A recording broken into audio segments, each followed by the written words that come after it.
बिस्मिल्लाहिर्रहमानिर्रहीम। Reaction studio के तमाम नाजरीन को खुश आमदीद। नाजरीन, आज हम बारबोरसा केस नंबर 7 के बारे में बात करते हैं। जैसा कि हमने देखा, छठी केस में बाबा अरूज और उसकी टीम बुरी तरह फंस चुके हैं, क्योंकि पहली मरतबा उन पर पोसेदोन ने हमला किया जो इंतहाई ख़तरनाक था। अब देखते हैं वहाँ उनके साथ क्या होता है। उस जजीरे से उनका निकलना मुमकिन होगा, क्योंकि छठी केस में देखा गया है कि उन पर 2 मरतबा बुरी तरह हमला हुआ है। पहली बार वो तमाम बच जाते हैं, लेकिन उनका जहाज़ मुकम्मल तौर पर तबाह हो जाता है। दूसरी बार वो कश्ती बनाते हैं और उस कश्ती के ज़रिए वो समंदर में दाखिल हो जाते हैं और वहाँ एक जहाज़ पर उनका मुकाबला डाकुओं से होता है।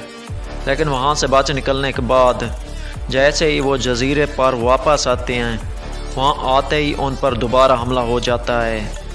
लेकिन वो दूसरी मरतबा भी तमाम हमला आवरों को जहन्नुम वासिल कर देते हैं। वहाँ से अभी निकल ही रहे होते हैं, उनका सामना मज़ीद दुश्मनों से होता है और दूसरी तरफ खिज़र और शाहीन की आपस में अनबन हो जाती है। और इस हालत में खिज़र अपने भाइयों को बचाना चाहता है और शाहीन अपनी अना की वजह से उसके साथ नहीं जाना चाहता।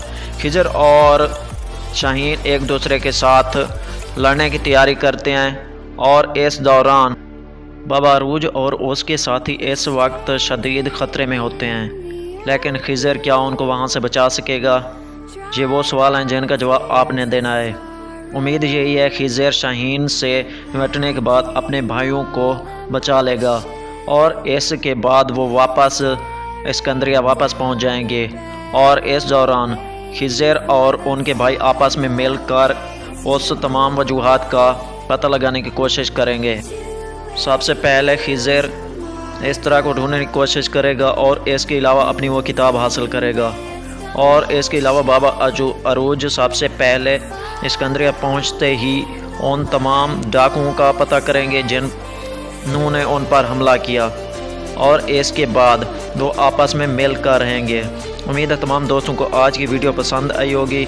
अगर वीडियो पसंद आए तो दोस्तों के साथ शेयर करें, हमारे चैनल को लाइक करें, सब्सक्राइब करें। इसके साथ इजाज़त चाहते हैं। खुदा हाफिज़।